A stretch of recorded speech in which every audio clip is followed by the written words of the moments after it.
Hello, today I'll be discussing the book Reframing Organization by Lee G. Bolman and Terrence E. Dale. In chapter 3, Getting Organized, the author highlights the significance of networking. I can think back to when networking helped me out in furthering my career. I was able to go to a networking event where there were employers that were offering a high position, which I wanted to be a part of. Also in the book, they discuss historical facts of networking. Western and Japan Forum conducted business in China. Now today we see most of our manufacturers are from China, and they did this during the 19th and 20th century, which illustrated the importance in cooperating social networking, ingrained in China culture into organizational goals. I can also think back to when civilization first started and how people had to borrow things from one another, so they had to build that social network with one another to be able to borrow something. Or I'll help you out with the farm kit and I'll give you some rice, or they exchange and they build with networking. And networking, like I said previously, it helped me when I needed a job, and the connection that I made with one particular person that gave me the opportunity to meet my employer, it helped further my career with something that is essential. Developing a plan should be flexible enough to accommodate changes as technology and other things evolve. Over the past few years, we have seen a rise in technology. Since the COVID-19, a lot of things have been they have been now driven to online. So college is now online, high school and elementary is now online. People can work from home now online. So technology is a big part in the changes that we see now. And the book highlights that. And it also highlights how employees with little work may become bored. And this is true. I worked at a job and I lost interest in it because it was the same routine. And I'm currently dealing with that. I'm dealing with the same routine and it gets boring. So they provided a strategy which they said, I gave an example. It says, for example, when I worked in a fast food job, I was promoted from a cashier worker to a trainee. So I would train like the new hires and make sure that they were good. And also I was feeling overwhelmed at the job because it was just too much. It was like I had to do inventory. I was getting back to school. So it was just too much. And when an employee feels like that, they most likely want to leave the company, which I did. Before reading this book, I didn't know, other people dealt with this as well. So if you're a owner, you want to make sure that all of your employees feel satisfied, and also make sure that they feel comfortable at their job. You also don't want to make them have that routine, make them do different things, and they are most likely will engage. When tasks became mundane, employees may lose their creativity in the projects because they feel overwhelmed, or overwork. Managers play a crucial role in resolving organizational dilemmas by juggling tasks and ensuring employees are neither underwork or overwork. So you want to have that good medium to where if you're a manager, you want to make sure that that employee doesn't feel like, oh, I have too much work. Everything is now going to chapter 2 of the book. It discusses structure and restructuring. Restructuring is a challenging process that consumes time and resource, and there's no guarantee of success. Organizations typically embark on restructuring when they feel compelled to respond in significant problems or opportunities such as environmental changes, technology growth, or leaderships, which is true. Now we are in the day and age where technology is just so advanced, even everything is just so advanced now. Years back they didn't have the technology that they're having, and then technology is just gonna advance more and more. So as an employer, you want to make sure that your employees are upkept on you as well as upkept to all the new technologies. I could think, for instance, where in McDonald's nowadays you can go in and you can order on a kiosk. From like years previously, you had to order from the cashier, but now you don't have to communicate with the cashier only to receive your order, but you don't have to order from them anymore. I can also think of even like in supermarkets, their self checkout. So you want to be also aware, if you're an employer, of the new technology, and also want to employ it into your business, because it is important, because it could elevate your business. Amazon, for instance, is one of the biggest companies as it is because it's adaptable and it's adapting to the new changes that we are seeing we are seeing now. So I also managers must ask specific questions to demand if the organization is too loose or too tight. It says if employees are underwork or overwork, if the organization is too rigid, or if there's a lack of standards. You want to make sure that you have a nice calm medium. I did say this previously. You want to make sure that your employees have a calm, nice medium. You want to make sure that everything's flowing in line. You making sure everything is in line. The book discusses a particular person. His name is Mitzberg. He offered 5 significant components in organizational structure: strategy complex, middle management, operational core, and technology core, and support staff. So in the support staff, like HR, if you have a complaint with anybody in your company, you want to make sure that they are all feeling comfortable, and you want to implement that, because you want to make sure that your the customer is satisfied as well as the employee is satisfied. So you want to make sure everybody is good in the particular part, so you don't make sure there's no harassment or nothing is in the company. So you want to make sure everything is good. Okay. As a manager or owner of a company, you want to make sure everything is good. Every employee is in hands. Everything is good. Yeah. Okay. Let's go on.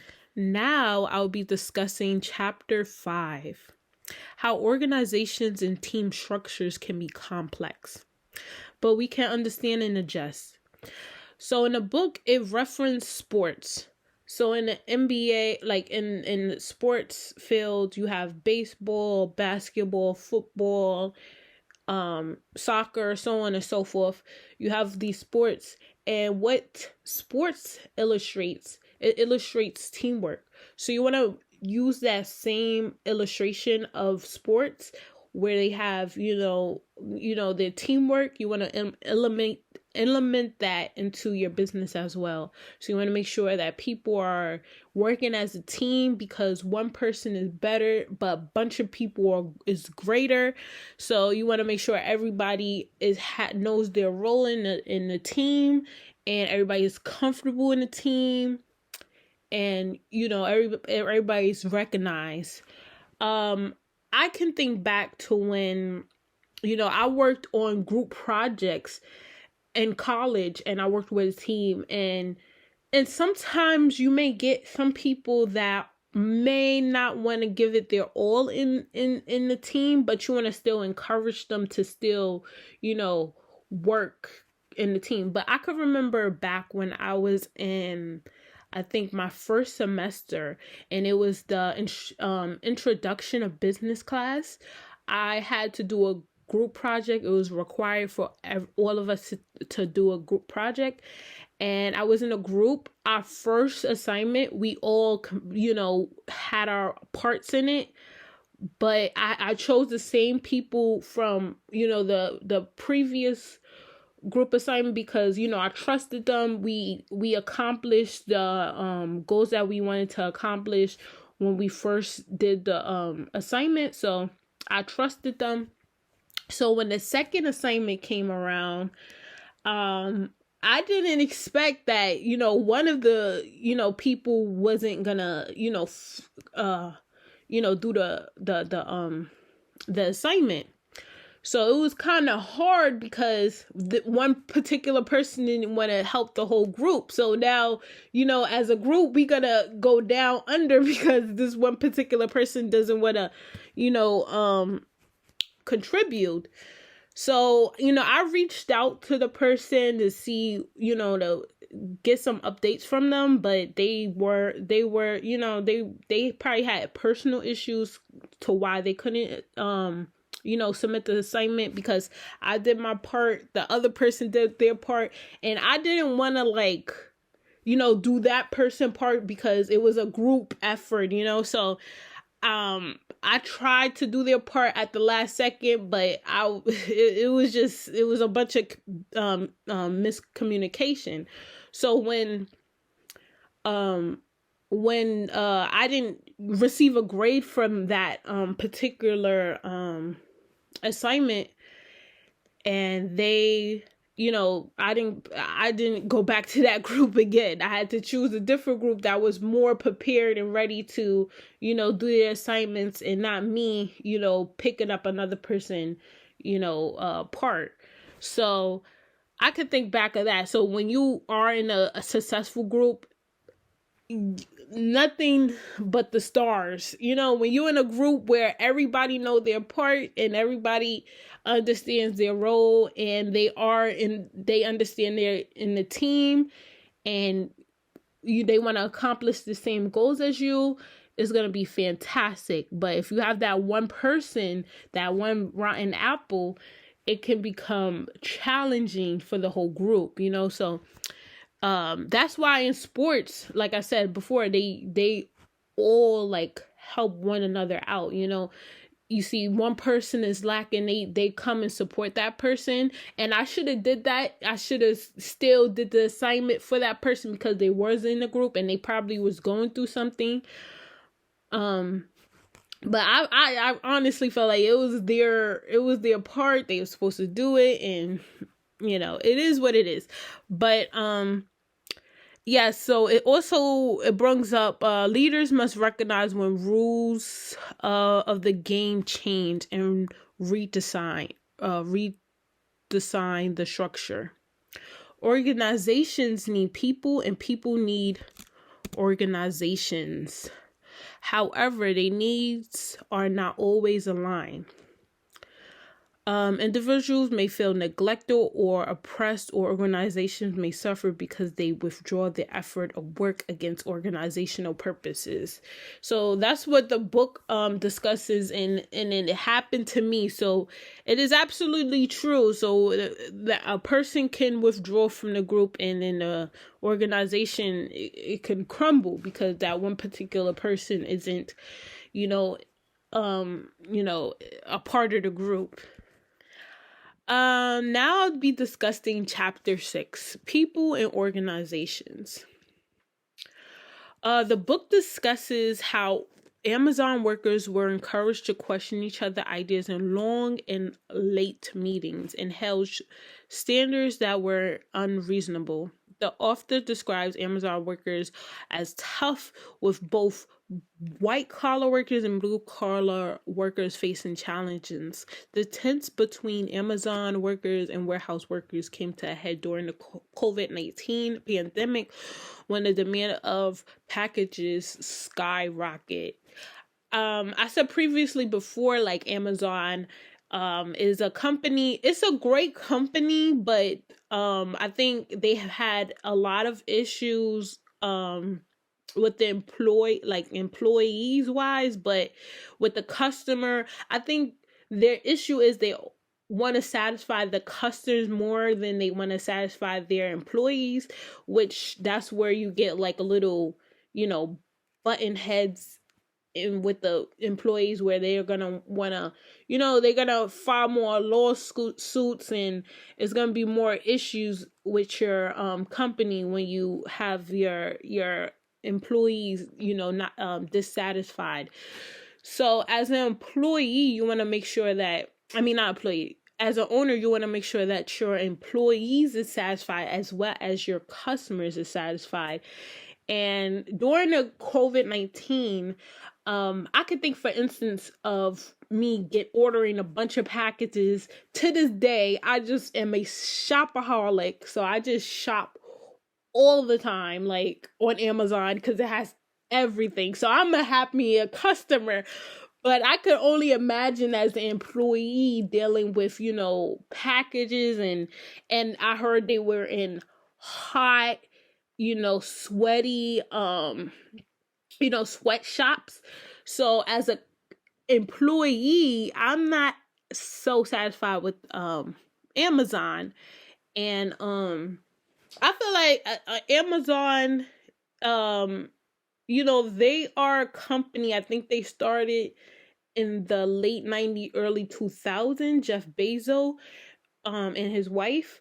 So I know it took him a long time to come to where he at is, as now, and he's still figuring everything out as, everything progress. But I feel like he will eventually get everything right, where he's satisfying the customer and also the employee. Everyone is satisfied. Everybody that is associated with his company is gonna be satisfied.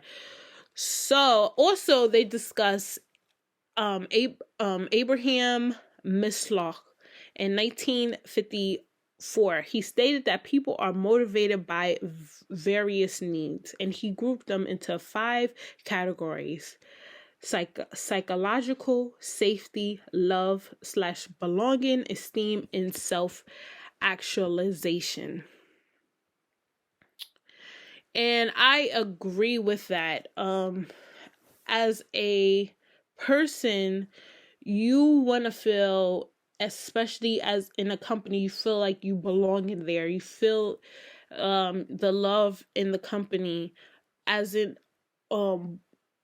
customer, you want to feel like this is the one and only company that I can go to. It helps with my self-esteem. Like with Amazon, I could just find anything there, so it helps with my self-esteem. So if one day I want to, buy like they have so much stuff, like at Amazon. They have like groceries. Like the list is so endless. Like I could just name it all, but like Amazon is just it's like Apple. And they gave an example of Apple too with Steve Jobs. Everybody loves Apple. Everyone loves even Bill Gates' company, Microsoft. And the list goes on with these companies and how graciously they satisfy their, consumers, appetite with, the things that they have on their sites, and especially with Apple, like people are loyal Apple, supporters. They will buy everything Apple. Apple came out with Apple glasses, people buy it because they have such a huge name that they built their reframing is the ability to view organizational issues and problems through different lenses. As an example, managers use framing. When there is a conflict with like a customer, a manager most likely wants to resolve the issue that the customer has. Or if two employees have an issue, the company or the manager wants to, make sure that the conflict that they have is resolved in any frame or a structure. So reframing is the ability to show a person or thing a different view than they may not have. It discusses this in the book. It says it is the ability to remove our emotions from a given situation and view the issues through the lens of 4 different frames: political, structural, human resource, and symbols. So when a manager removes the emotions and, not to say like a robot, but to say like they remove their feelings out of the situation to get, the company running and going to better the whole facility, because they want to better the whole facility, not only themselves, but also the whole facility. Issues are likely rooted in one frame aspect or more than one frame, and will need be considered to achieve a workable solution and evolve reassurance. Reframing is an important skill for managers, as it allows them to leave behind the old, tired, and tested solutions. Solutions that work in one context are unlikely to work in others, where the players and circumstances are likely to be different. Through the skill of reframing, managers can potentially identify the root cause of complex organizational problems and design complex solutions. Like I said before, the example, a manager wants to make sure that everything's up and running. I can think back, for instance, like even I'm going to give a different angle to where I can give my personal, viewpoint of it. Like your parent, for instance, my mom or my dad, they want to, when I was little, I wanted a particular thing. So they may not want to buy me that particular thing because they know that I may not want to necessarily play with it after I have it. So they will, hide it from me because they know that that item is only, exciting me because it's, at that moment, they know I'm not really excited for the thing because I have a bunch of toys, and I know that like my other toys that I know and they bought me that I really care about than this one particular shiny thing that I, happen to have my eyes on at that particular moment.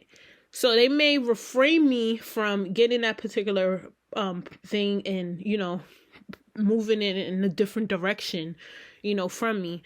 So parents use reframing, organizations use reframing. So reframing is just the ability to, leave your emotions and just show a different way of thinking or seeing things, So that was one particular way I related to the reframing aspect. In conclusion, the book emphasized the importance of creating a work environment and prioritizing the significance of both employees and customers.